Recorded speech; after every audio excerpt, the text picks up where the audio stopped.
For over 100 years, a shadow has haunted the streets of London. A ghost that never spoke, never confessed, yet left behind a trail soaked in blood and wrapped in fear. He wasn't just a killer, he was a phantom, a legend, a nightmare, etched into the cobblestone alleys of Whitechapel. But what if I told you that after 137 years of dead ends, hoaxes, and false leads, his identity has finally been uncovered? This isn't just a murder story, it's a historical revelation. The tale of a man who turned an entire city into a crime scene, vanished without a trace. This is the story of Jack the Ripper finally unmasked. Let's begin where it all started, not with the man, but the world that bred him.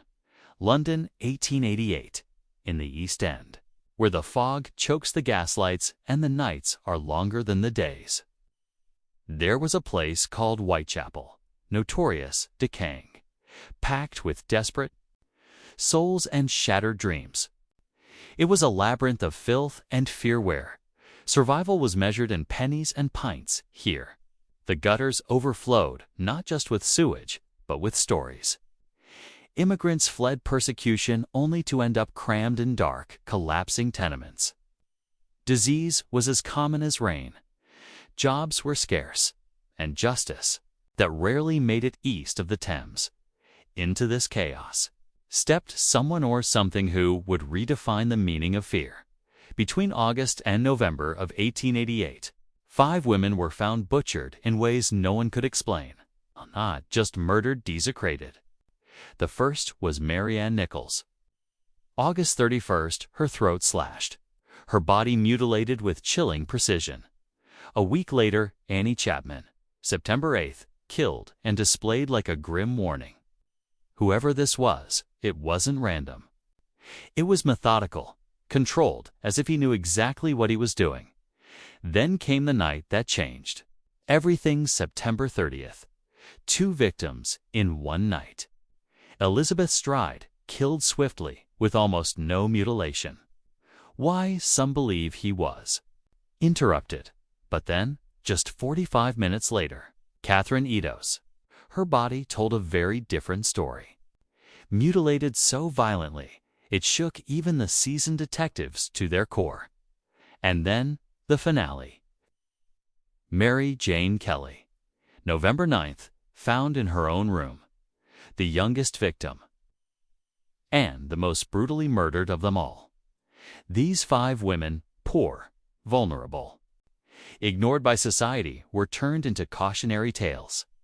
Their deaths transformed Whitechapel into a place of legend and terror. They became known as the Canonical 5. But were they the only ones? The killer knew Whitechapel. He walked those streets like a ghost.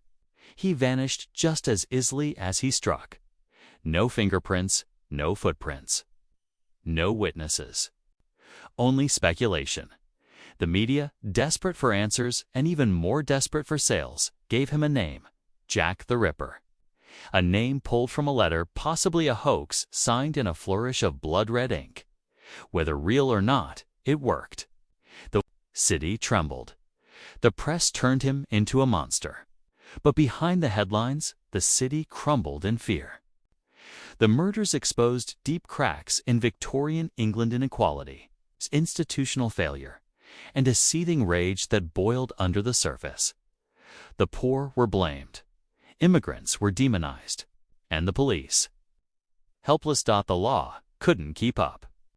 With primitive forensic science and an overwhelmed force, the investigation spiraled into chaos. Leads vanished. Suspects came and went. From butcher to aristocrat, everyone was a suspect. And yet he slipped away every time. He became something else. Not a man, but a myth. But myths leave trails. And what if someone finally followed that trail, all the way to the end? Because after over a century of silence, something has changed. The question isn't just who was Jack the Ripper, it's why did it take us this long to find him? Mary Jane Kelly's body was discovered behind a locked door. The sight that greeted police officers was more nightmare than reality. Unlike the others, Kelly had been killed indoors in her own room, and that changed everything. The Ripper wasn't pressed for time anymore. No fear of footsteps in the dark. No risk of sudden interruption. And so, he took his time. The mutilations. Horrific, beyond imagination. The kind of brutality that doesn't just kill, it sends a message. It was clear this wasn't a man losing control. It was someone who had complete control over the horror he unleashed. All 5 women, the canonical 5, were victims of the same haunting signature. Deep slashes, anatomical precision, organs removed with surgical intent. Someone who knew what they were doing. Someone who wanted the world to see. He wasn't just killing. He was performing. So, what did that say about the man behind the knife? Let's try to think like him. The killer knew Whitechapel. Not just the roads or alleys, but the flow, the sounds, the habits of its people. He didn't choose these women at random. They were vulnerable, marginalized, alone. Sex workers on the streets, often intoxicated, used to inviting strangers into dark corners. And if that stranger looked respectable enough, he became invisible. That was the Ripper's true weapon, not the blade, but the disguise. He moved silently, waited for just the right moment. And when he struck, it was quick, cold, and almost surgical. Elizabeth Stride's case tells us a lot. Her body was found with barely any mutilation, a break from the pattern. Why? Likely because someone interrupted him. Someone unknowingly saved her from becoming the night's full horror. And yet, not far away, and just 45 minutes later, Catherine Eddowes met the fate. Stride was spared. He was precise, but he was also fast.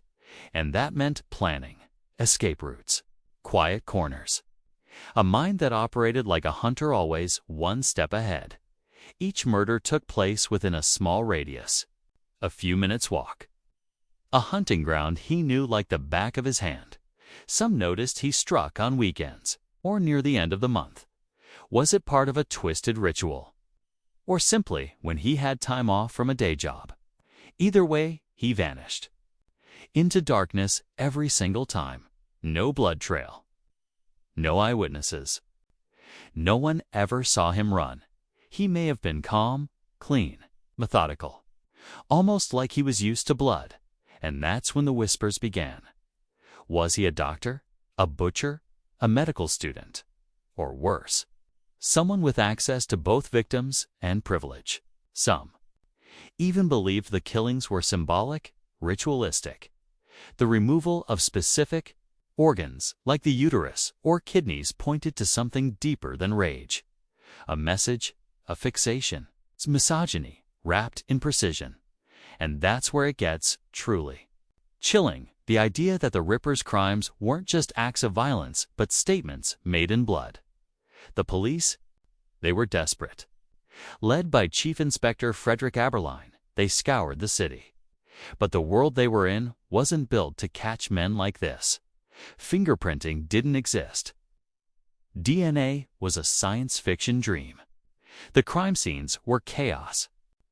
Crowds, journalists, gawkers all stepping through the blood before it could even dry. And even when someone did see something, it wasn't helpful. Descriptions contradicted each other. Average height, tall, brown coat, a tote. Mustache? No mustache. Some testimonies were completely ignored, like Israel Schwartz, who may have seen the killer moments before a murder. But the language barrier and inconsistencies left his claims buried in bureaucracy. Meanwhile, the press was making things worse and better. Their headlines were lurid, racist, exploitative. But they got people talking. Terrified, yes, but aware. And with awareness came pressure. Letters began to flood in. Some clearly hoaxes, others more haunting. One in particular changed everything. The Dear Boss letter. Sin Jack the Ripper. Was it really from him? Maybe not. But it didn't matter. The name stuck. The myth was born, and suddenly everyone was a suspect. Surgeons, butchers, royalty, even artists like Walter Sickert. The suspect list exploded. One name kept surfacing: Aaron Kuzminski. A Polish barber, schizophrenic, violent, confined to an asylum. Just after the murders stopped, but the police couldn't prove anything. Not then, and so Jack the Ripper disappeared into the fog.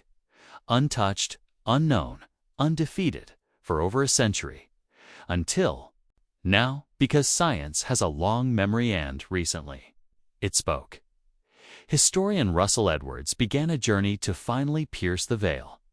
He wasn't chasing myths, he had something real, something terrifying. A shawl, not just any shawl, but the one found next to Catherine Edo's mutilated body, passed through families for generations, dismissed by many as rumor. Until now, Edwards handed it over to Dr. Jari Luhilano, a forensic geneticist. Their goal: extract any surviving DNA, and they did. 2 genetic profiles. One matched a living descendant of Catherine Edo's, but the other? It matched the maternal line of Aaron Kuzminski. Kuzminski, the man once dismissed, the man many suspected, the man who disappeared into an asylum right after the murders ended. He lived in Whitechapel. He had anatomical experience. He was a barber. And he had a documented history of paranoid delusions and violent outbursts.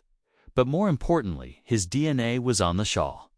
And so now, with the benefit of science, genealogy, and determination, a truth long buried in fog and myth has begun. To clear dot, was Aaron Kuzminski Jack the Ripper? The evidence points to yes, but the shadow of doubt still lingers. Because Jack the Ripper was never just a man. He was the face of something darker. A reflection of fear, violence, and the failure of a society that let so many women vanish into the night. And though we may now know his name, the terror he brought still echoes through time. So, the DNA pointed to a name, but could it really be that simple? Science may have caught up to the past, but the past never gives up its secrets easily. The shawl, our only physical link to the crime, sparked immediate controversy. Was it really there, lying next to Catherine Edo's the night she died? Or had time, storytelling, and the desperation for answers twisted its origins? Skeptics raised a fair point. For over 130 years, that fabric passed through countless hands. Stored, displayed, mishandled. In an era when streets were filthy and cross-contamination was common, how could we know for sure whose DNA it truly carried? And then there's the science itself. Mitochondrial DNA, while powerful, isn't unique like nuclear DNA. It can only confirm a match to a maternal lineage, not to a single individual. Could the DNA have belonged to someone else from the same family? Or worse, someone unrelated, who happened to touch the shawl at some forgotten moment in history? That uncertainty haunts this case, just like everything else tied to the name Jack the Ripper. Still, one thing is undeniable. This was the first time science stepped into the story and gave us something that wasn't speculation. It was data, a breakthrough, and a whisper of truth echoing through the grave. But the ripples didn't stop there. This wasn't just about solving one mystery. It was about changing how we solve all of them. Let's step back for a second. 1986. The first time in history that DNA was used to convict a killer. The case, Colin Pitchfork, in the UK. 2 murdered girls. A cold trail until DNA nailed him. And just like that, a new era of justice began. Since then, forensic technology has evolved at a terrifying pace. What used to require fresh blood now works with the tiniest trace-old hair, a drop of sweat, degraded tissue from decades ago. Even a whisper of DNA trapped in a 19th century shawl. Modern techniques like PCR amplification, next-gen sequencing, and mitochondrial analysis have turned old evidence into gold. The kind of evidence that once sat in dusty archives for centuries now speaks. And it's not just Jack the Ripper. Across the world, cold cases once deemed unsolvable are being cracked open. Missing persons found. Innocent people exonerated. Serial killers caught decades after their last breath. DNA has turned history into a witness. Take CODU's the DNA database in the U.S. It connects cases across jurisdictions, linking crimes no one thought were connected. And then there's the most powerful tool of all, genealogy. You've probably seen it advertised for family trees or ancestry searches, but in law enforcement, it's a weapon. A partial DNA match in a public database can lead to a distant cousin. Then, researchers trace that branch back through birth records, obituaries, and family histories until one suspect is left standing. That's how the Golden State Killer was caught. A man who committed his crimes in the 1970s. Unmasked in 2018. Thanks to DNA and a family tree. So yes, Jack the Ripper's case might have come a century too early. But time doesn't stop science, of course. This kind of technology raises its own questions. Privacy, ethics, the idea that your DNA might be used to trace someone else without your consent. That debate continues, and it should. But when it comes to solving a mystery as brutal and infamous as this one, many believe the benefits outweigh the risks. For the families of the victims, the descendants of Marianne Nichols, Annie Chapman, Elizabeth Stride, Catherine Edos, and Mary Jane Kelly, it's more than academic. It's personal. Their ancestors were reduced to headlines, statistics, victims of horror. They were mothers, sisters, daughters. They deserve a name behind what happened to them, and now they might finally have one. Aaron Kosminski, a troubled man, a shadow in the asylum. A name that once sat in police files. Now brought into the light by science. Is it certain? No. Is it the closest we've ever been? Absolutely. But maybe that's what makes Jack the Ripper endure. Because no matter how close we get, he always seems to slip back into the fog. Maybe he was never meant to be caught. Maybe he was more than a man. Maybe he was a symptom of poverty, of violence, of a world where certain lives were always seen as disposable.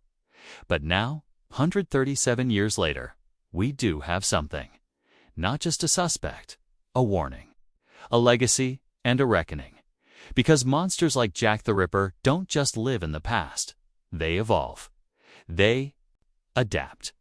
And they remind us that sometimes the scariest part of a mystery isn't who did it. It's why we let them get away with it for so long. Thanks for watching. If you felt that chill down your spine or learned something new, hit that like button. Drop your theories in the comments. And subscribe for more stories that blend curiosity, mystery, and history. And don't go just yet, because the video you see on your screen right now, that one will make you question everything you thought you knew. Click it, trust me.